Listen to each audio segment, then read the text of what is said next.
السلام عليكم ورحمة الله وبركاته، يا رب الجميع يكون بخير. معاكم محمد حسن من قناة المختلف. طبعًا في ناس كتير شافت بعض الفيديوهات اللي أنا عملتها، وإن أنا باركّب حاجات في العربية وكفيف بقى بيعمل الكلام ده إزاي، فلأ في مكفوفين كتير بيعملوا حاجات زي كده.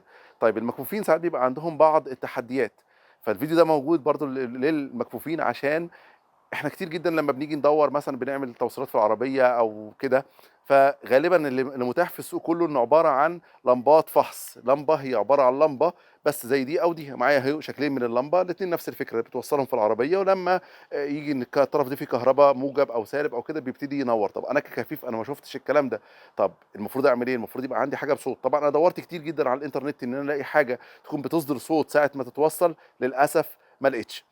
فأنا جات الفكرة إن أنا طَب ليه أنا ما أحلّش مشكلتي أنا بنفسي؟ فبدأت إن أنا أعمل اللمبة ووصّلت لها صوت عشان لمّا تشتغل تنوّر، بحيث لو معايا حد مُبصر برضه بيساعدني أو كلام زي كده يبقى عارف إنها نوّرت، أو لو حتى باصوّر فيديو تبان إنها نوّرت. والنقطة التانية إن أنا بقى لو شغّال لوحدي هاسمع الصوت اللي هي تعمله. طَب عملنا الكلام ده كلّه إزاي؟ خليكم معانا إن شاء الله بعد الفاصل.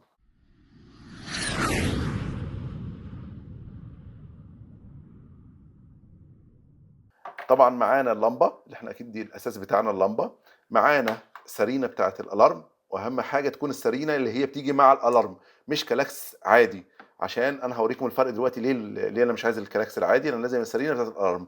طيب معانا هي علبة الفيوز اللي هي بيتحط فيها الفيوز الإزاز بهذا الشكل، بتتفتح ويتحط فيها الفيوز الإزاز أو اللي بيسموه جلاس فيوز، أو حتى يعني لو أنت مش عندك دي أو عندك اللي هي الفيوزات اللي هي زي ده، اللي هو الفيوز اللي بيسموه الشوكة، ما فيش مشكلة، المهم إن يبقى معاك فيوز، وحاول فيوز ما يكونش عالي، يعني بالكتير 1 أمبير أو 2 أمبير مش أكتر من كده، وكل الكلام ده هنقوله ليه. وطبعًا الشيكرتون بتاعنا والمفك.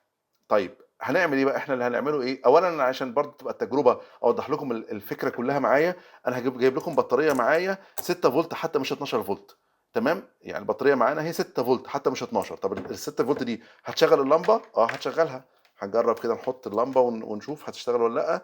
هنلاقيها طبعًا هتشتغل معانا بهذا الشكل. طبعًا اللي شايف الفيديو اللمبة منوّرة معانا.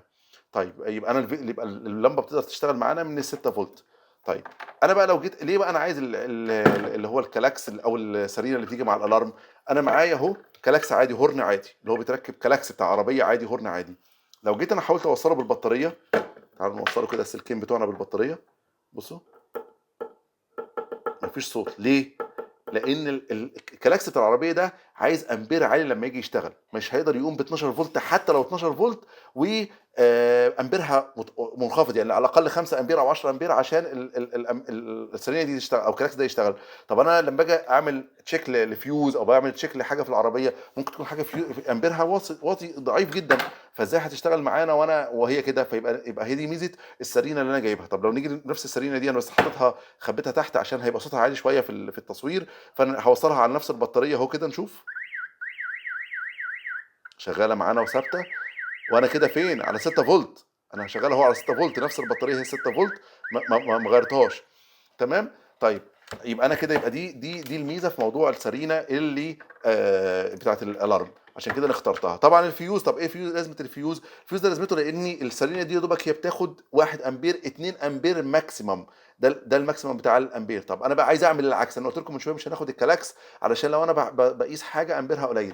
طب أنا لو جيت باقيس حاجة بقى أمبيرها عالي، باقيس البطارية نفسها أصلًا، باقيس الدينامو، باقيس حاجة بطاريتها 70 أمبير، 80 أمبير أو كلام زي كده، اللمبة هتشتغل معايا مش هيحصل لها حاجة، لكن السرينة دي هتتحرق أو الكلاكس ده هيتحرق. فأنت لازم تحط الفيوز قبل السرينة، بحيث إنك ما يتحرقش منك السرينة، فيبقى ده الفكرة. طب أنا إيه اللي أنا هاعمله دلوقتي؟ اللي أنا هاعمله أنا عندي السرينة دي ممكن أستخدمها وهي كده على فكرة، ممكن أوصّل السلكين وهي كده، أوصّل سلك هنا كده، السلك الموجب أوصّله في الحتة الطويلة دي، والسالب مع السالب عادي كده، وهتشتغل معانا. يعني لو أنا حتى جيت أجرّب حتى بشكل مبدئي، خلّينا نجرّب بشكل مبدئي عشان برضه الناس تبقى عارفة الفكرة، وبعدين نقول إحنا هنعمل إيه.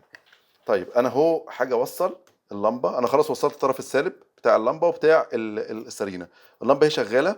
لو أنا جيت عملت كده، كده أهو اللمبة شغّالة والسرينة شغّالة. فأنت لو عايز تعمل كده أوكي، ممكن تعمل تطويلة في السلك وتخلّيها على وضعها لو أنت مش عايز تفُك وتركّب والقصص دي كلّها.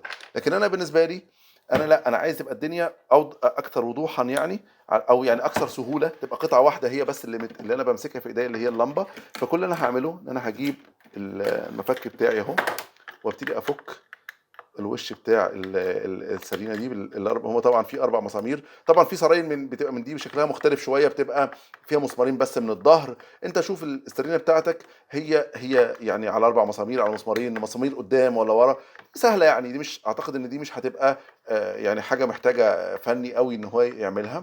فكنا اهو الوش بهذا الشكل. طلعه. اللي هيطلع عندنا بقى، عندنا هنلاقي فيه جواها قطعه الكترونيه صغيره كده، عباره عن كارته صغيره جدا. يا رب تكون باينه في التصوير. فدي قطعه الكترونيه، وتحتيها في السماعه. خلينا نحاول نسلك السلك شويه اهي كده بهذا الشكل. ادي عندنا بقت السماعه. فهناخد السماعه دي مع القطعه الالكترونيه دي، طبعا محتاج ان احنا نسلك السلك ونطلعه بصرف النظر يعني. هنحطهم فوق بعض كده، وبعدين نبتدي بالشكرتون نلفهم على اللمبه هنا، نخليهم في بدايه اللمبه هنا. ليه؟ عشان يبقى اللمبه برضو عندي من فوق باينه، بحيث ان لو برضو معايا مبصر يقدر يتعامل معايا مفيش اي مشكله. وبعدين هناخد الطرف الموجب نلفه على الحديده هنا. وطبعا الحديده دي للاسف، هو النوعيه دي من اللمبه الحديده دي طويله جدا وكلها متعريه. فانت ممكن تروح جاي مغطيها بالشيكرتون عشان انت ككفيف، او حتى انا شايف حتى لو مبصر يعني، بس خلينا اقول انت ككفيف حتى الجزء اللي قدام اللمبه، البوست على اللمبه ده لو طويل ممكن يلبس معاك في شاسيه العربيه وانت بتشتغل او بتعمل حاجه. فانا في وجهه نظري انت تاخد السلكه الحمراء، اللي هي طبعا المفروض اشيلها من العلبه وكده يعني، هنشيله ونبقى نرجع لكم في النهايه يعني. بس انت هتاخد السلكه الحمراء دي تروح رابطها، تشيل السلكه هنا، تربطها على الحديده دي مثلا من هنا او من اي حته، الحديده كلها موصله كهرباء، وتلفها كلها بالشكرتون. يا دوبك تسيب اخر بوز فيها من الاخر، بحيث ان هو ده اللي هيخش في مثلا لو بتقيس في فيشه او في سلكه او في كده، يبقى يا دوبك اخر حته. لكن كل ده من اول هنا مثلا لغايه اخر اللمبه ده متغطي بالشكرتون. وبعدين نيجي السلكه السالب اهي، دي معانا السلكه السالب. هنمشي السلكه السالب دي مع السلكه دي لغايه ما نوصل لغايه المشبك هنا ونربطها معاها. طبعا نقفل كل حاجتنا بشكرتوننا ونقفل ونلزق الدنيا. وبعدين خلاص يبقى كده عندنا اللمبه جاهزه. فنيجي مثلا بعد ما نخلينا نروح نقفل الدنيا دي كلها ونرجع لكم مره تانية. طيب زي ما احنا شايفين ادي النتيجه النهائيه. خدنا السماعه حطيناها هنا اهو على بدايه اللمبه عشان برضو الناس تبقى فاهمه انا عملت ايه. ووصلنا سلكه طالعه اهي من عند الحديده بتاعت اللمبه، وصلناها لغايه هنا معانا. وطبعا حاولنا نغطي اللمبه لغايه اقصى حاجه ممكنه، وسيبنا يا دوبك البوز اللي قدام هو اللي باين. وبعدين خدنا من السلكه دي قبل ما تروح بقى على السماعه اللي هي بتاعت الهورن اللي احنا ملازقينها في اللمبه. حطيت هنا علبه الفيوز اهي موجوده لو حد شايف. علبه الفيوز دي انا حاطط جواها فيوز 1 امبير، وهو ده الحامي بتاع السرينه. وطبعا السلك السالب مشيته مع السلك السالب اللي جاي مع اللمبه اهو، حتى لو نلاحظ اهو في السلكين هم موجودين. مشيتهم يعني بالشكرتون، ومشي مشي مشي معانا لغايه ما وصلنا لغايه هنا المشبك.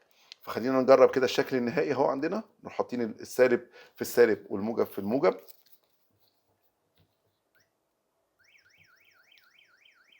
ادي عندنا اللمبه منوره، عندنا الالارم شغال. وطبعا الميزه ان انا يعني عملت كده بالشكرتون وكده كتمت الصوت شويه بصراحه، لان انا لو سبتها عاليه زياده عن اللزوم بصراحه هتبقى مزعجه وانا بشتغل، حتى لو انا بشتغل بالليل او بشتغل في اي وقت، فالموضوع هيكون مزعج بالنسبه لي. فانا عايز ان انا بس يا دوبك صوتي يسمعني انا شخصيا اهو، انا سامع.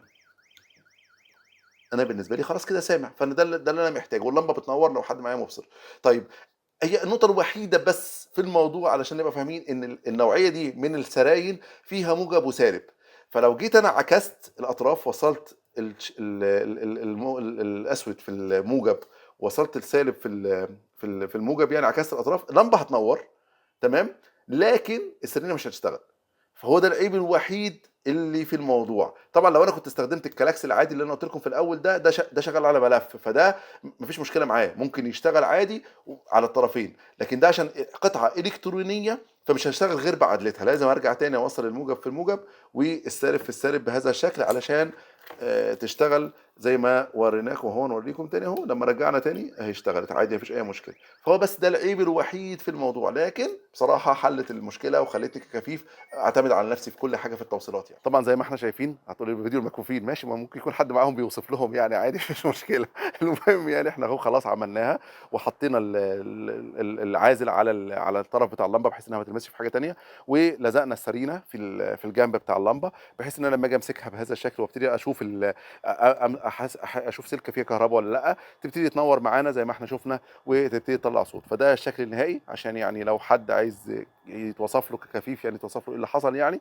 التفاصيل إن شاء الله أكيد شفتوها معانا. أشوفكم على خير بإذن الله. السلام عليكم ورحمة الله وبركاته.